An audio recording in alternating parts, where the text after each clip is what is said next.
26वीं आईनी तरमीम का नफाज, नया चीफ जस्टिस कौन होगा? आईनी तरमीम पूरे अदालती निज़ाम पर हमला है। ये पाकिस्तानी आइन और अदलिया के लिए स्याह दिन है। पीटीआई इंट्रा पार्टी इलेक्शन नजर सानी दरख्वास्त, चीफ जस्टिस और अहमद खान में तलख जुमलों का तबादला जी। लॉन्ग मार्च टूर फोर के लिए जी वज़ीर आला KPQ को जी इश्तिहारी करार दे दिया गया है। असद कैसर ने पार्टी पॉलिसी के खिलाफ वोट देने वालों को गिरफ्तार कह दिया है जी। DIG सखर और SSP गोडकी के दरमियान तनाज़ा, दोनों अफसरान ओहदों से फारग कर दिए गए हैं।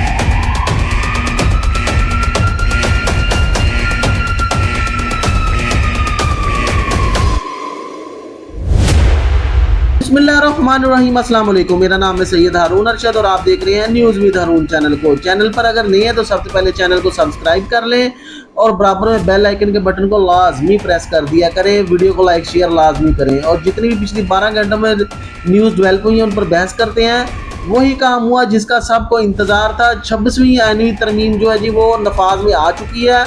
रात के जी ये तमाम काम हो चुका है और ये तरमीम बना दी गई है। और नया चीफ जस्टिस कौन होगा?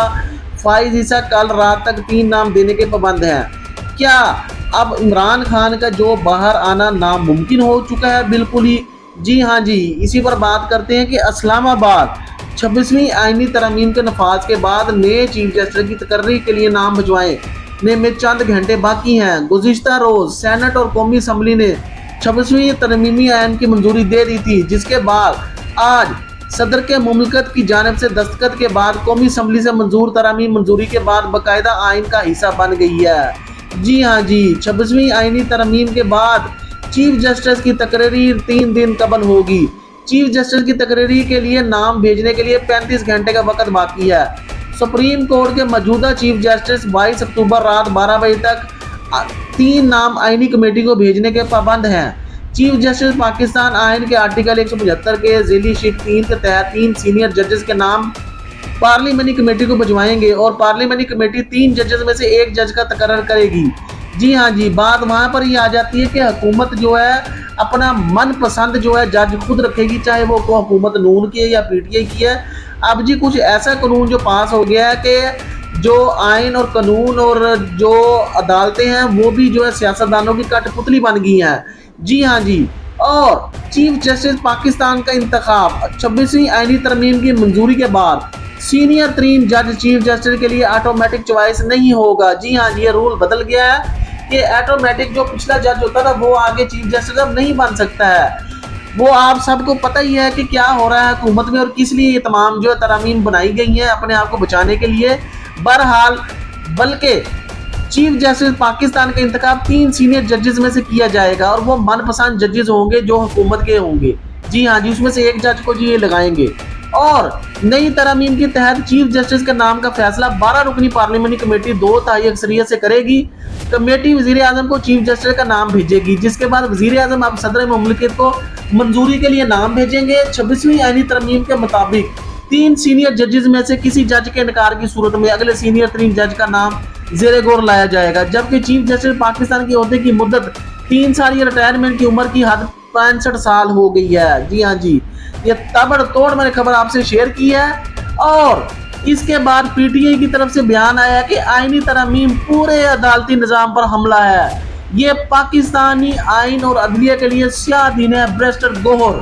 जी हाँ जी। पाकिस्तान तहरीक इंसाफ PTI के चेयरमैन बैरिस्टर गौहर ने कहा है कि 26वीं आईनी तरमीम पूरे अदालती निज़ाम पर हमला है। ये पाकिस्तानी आइन और अदलिया के लिए स्याह दिन है। सेनेट के बाद 26वीं आईनी तरमीम की कौमी असम्बली से मंजूरी के लिए बुलाए गए कौमी असम्बली इजलास में खिताब करते हुए बैरिस्टर गौहर ने कहा कि आईनी तरमीम के बाद अदालतों को महकूम बनाया जाए। चेयरमैन PTI ने हुकूमती पंजों की जानिब से इशारा करते हुए कहा कि इन्होंने इतनी तनकीद मोदी पर नहीं की जितनी आज अदलिया पर की है। इनका कहना था कि नवाज शरीफ ने शेर पढ़कर आज़ाद अदलिया की तौहीन की है, हम इसकी मजम्मत करते हैं। अब खैर आज़ाद अदलिया तो रही नहीं है, वो तो सारा जो है जो होना था आप लोग देख ही रहे हैं कि हुआ क्या है। आखिर आज़ाद अदलिया का तो हम सिर्फ एक नाम ही रह गया। बाकी बैरिस्टर गौहर ने कहा कि मेमो गेट कमीशन किसने बनाया था? नवाज शरीफ काला कोट और काली टाई पहनकर अदालत में आए थे। इनका कहना था कि अवाम इस वक्त तक तरमीम नहीं कर सकता जब तक रिजर्व सीटें पूरी ना हो। जी हाँ जी। ये ताबड़तोड़ खबर मैंने आपके साथ शेयर की है कि अदलिया बाजार तो रही नहीं है, सिर्फ एक बराए नाम जो आज़ादी का रह गया है।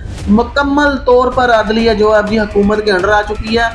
और पीटीआई इंटर पार्टी इलेक्शन नजर सानी दरख्वास्त चीफ जस्टिस और हामिद खान में तलक जुमलों का तबादला। जी हाँ जी, पाकिस्तान तहरीक इंसाफ के इंटर पार्टी इलेक्शन से मुतल्लिक नजर सानी दरख्वास्त के दौरान चीफ जस्टिस पाकिस्तान काजी फाइज ईसा और हामिद खान के दरमियान तलक जुमलों का तबादला भी हुआ। दौरान समाअत पीटीए के वकील हामिद खान ने बेंच पर एतराज उठाते हुए कहा, मौजूदा 3 रुकनी बेंच केस नहीं सुन सकता। सुन्नी इत्तेहाद कौंसिल केस में 13 रुकनी बेंच फैसला दे चुका है। जस्टिस काजी फाइज ईसा ने कहा कि मखसूस नशिस्तों के केस में नजर सानी ज़ेर इल्तवा है। कोई ऐसा फैसला नहीं देखेंगे जिस पर नजर सानी ज़ेर इल्तवा है। आप केस चलाना चाहते हैं या नहीं? आपने अपनी बात तो करनी ही करनी है, जो कहना है मुंह पर कहना चाहिए, टेलीविजन पर बैठकर ना ही कहना चाहिए। हमारे मुंह पर जो मर्जी के पीठ पीछे नहीं, आपने दलाइल क्यों नहीं देने? जवाब दे। हामिद खान ने कहा कि मुझे दलाइल नहीं देने हैं। और चीफ जस्टिस काजी फाइज ईसा ने कहा कि आप केस चलाना चाहते हैं या नहीं, जिस पर हामिद खान बोले मैं आप वो कह देता हूँ जो कहना नहीं चाहता था। काजी फाइज ईसा का मुंह पर बात करने वालों को मैं पसंद करता हूँ। जी हाँ जी। और हामिद खान ने कहा कि मैं ऐसे शख्स के सामने दलाइल नहीं दे सकता जो हमारे खिलाफ बहुत से मुतसिब हो, जिस पर चीफ जस्टिस पाकिस्तान ने कहा मैं आपको मजबूर नहीं कर सकता। जबकि जस्टिस मुसर्रत बलाली बोले एक जमात इंटर पार्टी इंतखाबात कराने में क्यों तखीर कर रही है? इंटर पार्टी इंतखाबात करवाना तो 1 हफ्ते का काम है। जी हाँ जी, ये सारी खबर थी।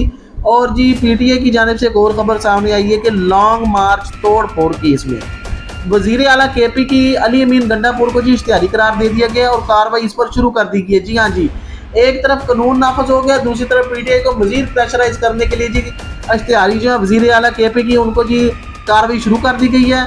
इस दारे दहशतगर्दी अदालत इस्लामाबाद ने तहरीक इंसाफ लॉन्ग मार्च तोड़ फोड़ केस में वजीर आला खैबर पख्तूनख्वा अली अमीन गंडापुर को इश्तिहारी करार देने की कार्रवाई शुरू कर दी है। और लॉन्ग मार्च तोड़ फोड़ केस की समाअत इंसदाद दहशतगर्दी अदालत के जज ताहर अब्बास ने सपरा ने की। पीटीआई वकला सरदार मसरूफ और दीगर अदालत पेश हुए। अली अमीन गंडापुर के मुसलसल अदम पेशी पर अदालत ने नाकाबिल जमानत वारंट गिरफ्तारी जारी कर रखे थे। फैसल जवेर की जानिब से हाजिरी से इस्तनासा की दरख्वास्त अदालत ने मंजूर कर ली, जबकि अदम पेशी पर अली अमीन गंडापुर को इख्तियारी करार देने की कार्रवाई शुरू कर दी है। और इंसदाद दहशतगर्दी अदालत ने केस की समाअत 21 नवंबर तक मुलतवी कर दी गई है। जी हाँ जी, ये ताबड़तोड़ खबर मैंने आपके साथ शेयर की है। और इसी के साथ मैं आपको बताता जाऊं कि पीटीआई की जानिब से जो है बयान सामने आए हैं कि असद कैसर ने पार्टी के पॉलिसी के खिलाफ वोट देने वालों को जी गरदार साहब कह दिया है। जी हाँ जी, आईनी तरमीम की मंजूरी के बाद मीडिया से गुफ्तगू में असद कैसर ने कहा कि ये इनका नहीं पानी पीटीआई के वोट थे, कमजोरी दिखाने वालों के खिलाफ कानूनी कार्रवाई होगी। उन्होंने कहा कि खैबर पख्तूनख्वा की सेनेट पर नुमाइंदगी के बगैर कानून साजी की कोई हैसियत नहीं। कायद की हदायत के मुताबिक एहतजाजी तरीक को मजीद मौसर बनाएंगे।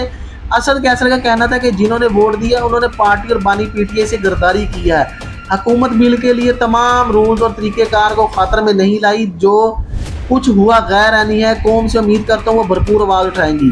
उन्होंने मजीद कहा कि हम अपने कायद की हिदायत के मुताबिक आगे बढ़ेंगे। अब हमारी जो असम्बली होगी, अवामी असम्बली होगी, जो भी होगा पार्टी में मुशावरत करेंगे, दीगर पार्टियों से भी बात करेंगे। जी हाँ जी, ये एक बहुत बड़ी खबर शेयर मैंने आपसे की। और दूसरी तरफ जो बहुत बड़ा फटा पड़ा हुआ है जी डीआईजी सक्खर और एसएसपी घोटकी के दरमियान में बेशुमार सोशल मीडिया पर जो वायरल वीडियोज़ हो रही हैं, इन दोनों के खिलाफ जी हुकूमत ने कार्रवाई शुरू कर दी और दोनों को जी ओहदे से फारा कर दिया है। अब हुआ क्या है उस पर डिस्कस आपको बताता हूँ कि जी पीर मोहम्मद शाह ने अब्दुल हफीज भुट्टी पर डाकुओं से राब्ते का इल्ज़ाम लगाया था।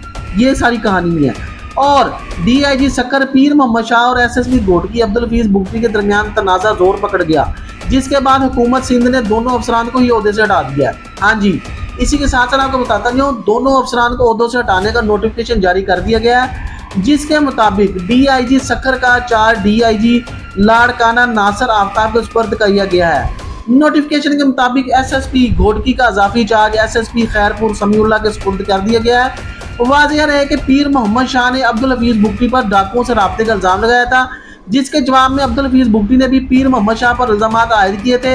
इल्ज़ाम की तहकीकात के लिए एडिशनल आईजी इमरान यकूब की ज़ेर क़यादत कमेटी कायम कर दी गई है। और कमेटी में डीआईजी आमर फरूकी और डीआईजी तनवीर आलम बडू शामिल हैं, जबकि तहकीकाती कमेटी 7 दिन में अपनी रिपोर्ट जमा कराने के जी वो पाबंद होंगे। जी हाँ जी, ये मैंने तमाम भी आपसे जो है खबरें शेयर की हैं जो कि 12 घंटों में डेवलप हुई थी। चैनल पे काइंडली नहीं है तो चैनल को सब्सक्राइब और वीडियो को लाइक शेयर लाजमी करिए करें और हमारे चैनल को ज़्यादा से ज़्यादा स्पोर्ट्स अपनी फैमिली फ्रेंड्स में करें। शुक्रिया, अल्लाह हाफिज़, जज़ाकल्लाह।